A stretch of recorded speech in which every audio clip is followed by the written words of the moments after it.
Welcome to Cook with Joy. Hi, I'm Joy Kelly, and this is my cooking show. And I hope it's your favorite cooking show because it's mine.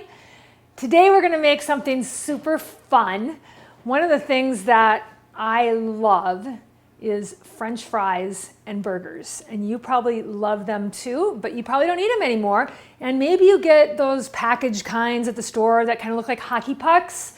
And maybe they have gluten in them. Maybe you're not quite sure what they've got in them. They're probably not delicious. I know that Boca Burger has cheese in them and definitely gluten. I ran across many recipes for making bean burgers, veggie burgers, etc. And I've had some pretty good ones out in the world at different restaurants. I had a mushroom burger at, it was a place called Paul something or other in Sacramento, at Paul Martin's. And that is great. But one of the reasons it was great is because they put cheese on it. So I'm going to show you today how you can make your own burgers from beans and gluten-free oats and a little bit of rice. And you can make them any flavor that you want.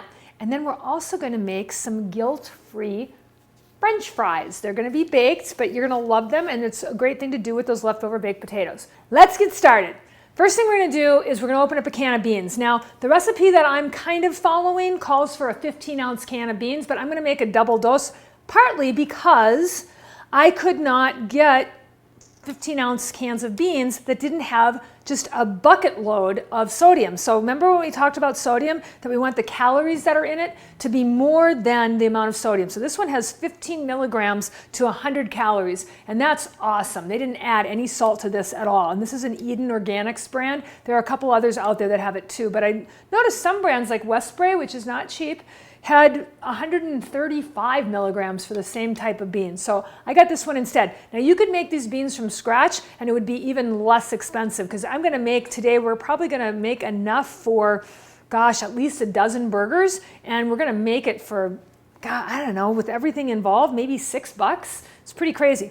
So I opened and drained the beans and we're just going to add those to this big bowl and we're going to mash those really, really, really well. Really, really, really well.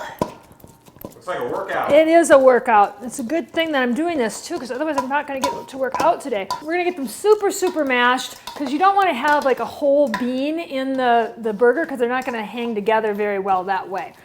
So that's that. So this is a great tricep workout. That's awesome. And then I'm going to add, I made the rice ahead of time. And you know, sometimes you've got extra rice around. This is one of those things that you could make this with. And this is brown rice. I cooked it with some garlic. And I also put veggie broth in it instead of water. So it's going to be a little more flavorful. And I almost always cook rice with broth. I just like it way better. So I'm putting about a cup of rice in. And I'm going to do the same amount of gluten-free oats. And you could use any kind of grain that you wanted. You could use buckwheat, you could use bulgur, you know, whatever you like. Same thing with the rice. You could use brown rice, you could use black rice, you could use red rice, and same thing with the beans. So you never have to get sick of this. And when you add the different spices at the end, you can put in spices to make it taste like falafel or spices to make it taste like a Southwest burger. There's just so many things that you can do this. You can make it with chickpeas. It's just, you know, this is just an amazing, simple recipe. What's going to hold this together is some type of a tomato product. I'm using tomato paste today because I'm making the basic kind of a bean burger. But you could use salsa, you could use chipotle sauce, you could use barbecue sauce. They're supposed to do 4 tablespoons of this, and so you see how precisely I'm measuring this. I'm more going by what the consistency of it's going to be because I want it to hang together. And we're also going to add a little bit of minced onion. Now the recipe that I'm kind of loosely following did not call for minced onion, but I want to put some in because I really like it, and I think you will too. Why don't you just use your hands? Yeah, I did that already. It gets a little messy. I could just use that's kind of a good idea, but I think that the masher actually breaks it up more than my hands would, and I think that that's important. I wonder if you could do this in a food processor as well, perhaps, but you wouldn't maybe get the chunks, you know, that you do. Not the one that you have. No, yeah, but I'd like to try that sometime. I'd like to make this in a food processor and see what the consistency actually came out like. But the recipe that I'm following asked for a potato masher, and other than trying to get me to have a workout, there must be some other reason that they're having me do that. So I'm also going to add some minced onion, and the recipe that I'm following didn't ask for the minced onion, but I'm going to do that. So hold on, I'm going to get a knife. Okay, got that knife, and I'm not going to do a whole bunch of minced onion because I think that it will not have it hang together as much as I want it to. So we're just going to do a little bit of minced onion. Why purple versus yellow? As I've said in lots of my videos, I like red onions in sandwiches, which a burger is a sandwich, number one. Number two, it's really going to add a pretty flavor and color to this, which I think is great. And number three, I do like to use red onions whenever possible. I don't like to cook with red onions really ever. And technically, we're going to bake these, so it's not cooking. But you know, and it adds just many more antioxidants because of the red color. The red pigment is going to add a whole family of different quercetins that aren't in a yellow onion. So that's enough of that minced onion, and we're going to add that. And it's really going to add a pretty color, number one. But number two, if you like the flavor of onions in hamburgers or veggie burgers, whatever it is, putting them actually in the mix is a really good way to do it. Perfect. So I'm just going to add a little bit of salt and pepper, just a little bit. Salt, I think I need this pepper. Yes, I do, because that pepper mill is not cutting it. A little bit of pepper. Now, this is the point that you could add any kind of flavoring that you wanted, but I'm going to make these plain. But like I said, if you wanted to make them Mexican, you could add some chili powder. If you wanted to make them Italian, you could add some rosemary and some oregano and spice them up that way. I'm going to make a straight-on veggie burger. And what we're going to do is, this is exactly what you would do if you were making a hamburger, right? You'd put it in your hand and you'd make a patty. You'd form it, and then you'd put it onto whatever you were going to cook it on, a grill. I'm going to put these in the oven, and I'm cooking them on parchment paper because that way I don't have to use any oil. And I want to save my oil for the kinds of oils that are good for me. We're going to put this whole thing on the parchment paper. I'm going to pop them in the oven. And while they're baking, I am going to cut up the fixings to put on top. Okay, so I'm going to get this last one on there. We've got enough for leftovers. Now, you could make little meatballs out of this. That would be really cute. So you could do like a spaghetti and meatball, especially because they're not flavored. You could flavor them with the Italian seasoning and make little meatballs, and they'd be awesome. Let's put this one in the oven. I've got it at 350, and we're going to cook them for about 30 minutes. Okay, voila. Now let's do the fixings. And I'm just going to show you on one plate. What do you like to put on your hamburger? Tomato. I love tomato. I'm going to use this beautiful heirloom tomato. Orange tomato. Orange tomato. Really good for you. So I'm just going to get a nice little slice. And what I would do if I was serving this for a big group is I would put all the fixings on a plate, like so.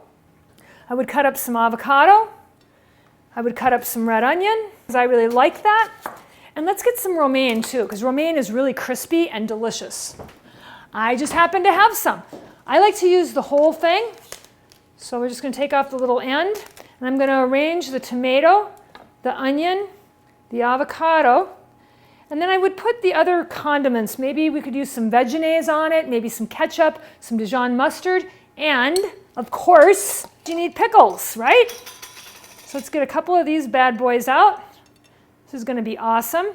And to finish the whole thing, we've got some gluten-free hamburger buns. I'm going to toast these a little bit just as the burgers are getting done, and you're going to see that this is going to be the most delicious hamburger that you've ever had, because really, really, really what people like about hamburgers is what they put on top of them. Unless you've got like this amazing cut of Angus meat or whatever, you're going to like this burger just as much as any burger you've ever had. Okay, so look at how beautiful this is. This is everything you would put on a burger, right? It's gorgeous, gorgeous, gorgeous. And when the burgers come out in about a half an hour, we're going to put it together and I'm going to show you what it looks like. But while that's happening, let me show you my favorite part, and those are the French fries.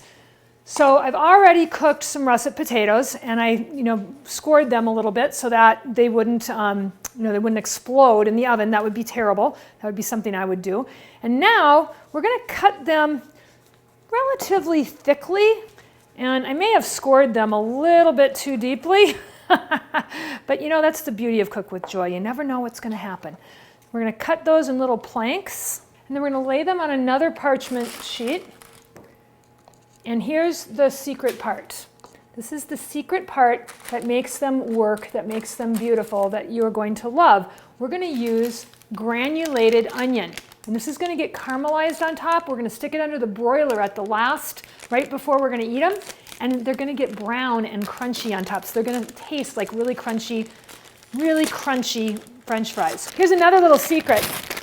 In most markets, you can find this section that has these cellophane herbs and stuff like onion in them. And they're 99 cents a package. So it's a way better deal than buying like $5 bottles, except I can't open this one. So, oh crap. Apparently I did. Well, I am now covered in granulated onion. I hope my husband enjoys that. We're going to sprinkle these. Probably something other than a large knife like this would be better to do this with, but that's what I've got in my hand. So we're going to sprinkle these with the granulated onion. I'm actually now seeing the wisdom of getting one of those expensive canisters that has a little shaker top on top, so I'm not using a knife to do it. So note to self, the Mexican herbs work really well, except for things like granulated onion. So I'm going to fill the whole sheet up with these and sprinkle them all with the granulated onion. Okay, so I've got onion on all of them. I think I'm going to add a little bit of salt, not a whole lot, because that's the whole point of this, is to keep them on the healthier side. Not that salt is necessarily bad for you, but those of us who are watching our sodium intake want to be a little bit careful. And you know, French fries are usually loaded with salt, and people can put more on if they want. I'm going to put a little bit of pepper on these. This is very similar to the recipe that I did with the fake cheesy rounds, but we're using granulated onion instead of the faux Parmesan to get that really crusty look on them, and I think you're going to like them once we get them out. I'm going to pop these in with the burgers, and let's have a look at the burgers. All right, so I'm going to throw these in the oven and have a look at how the burgers are doing, and I'm going to toast this bun a little bit, and wow, I put this oven on convection, and they really are cooking fast. Now, because we're baking them, we're going to flip them. I'm going to also put the bun in so we get it a little bit toasty, because I know Derek's going to want to have that. And I'm going to take these out now, and let's flip them.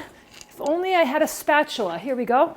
So we'll flip these with a spatula, put them back in so they get kind of crunchy on the other side too. And these are going to be done really super fast. Using that convection feature was really a smart, sometimes I just surprise myself at how smart I am. And then sometimes I surprise myself at the dumb things that I can do. Okay, oh my gosh, these turned out great. They're beautiful, beautiful, beautiful, beautiful. Let's give we'll give the fries just a couple more minutes while we build this amazing burger. And you could put ketchup, mustard, mayonnaise, I would use Vegenaise if I was doing it, on it if you want, but I'm not going to do that right now. I'm just going to pile it with this lovely tomato, a little bit of onion. You like onion, right, Derek? Love onion. You probably want some of this bad boy avocado. I'm Can you imagining. score it real quick? Can I score it? You don't score it for slices. That's squeezing. That's for squeezing. We don't do that on this. For this one, we're just going to cut it into little slices and put it on. Ooh, this is going to be delicious. Oh my gosh. And then we'll put a pickle on, and we'll put some lettuce. Turn it upside down so it holds it together. And this looks something like you would get at Carl's Jr. when they do that whole thing. That's amazing. How are you going to get your mouth around that, Derek? Cut it in half.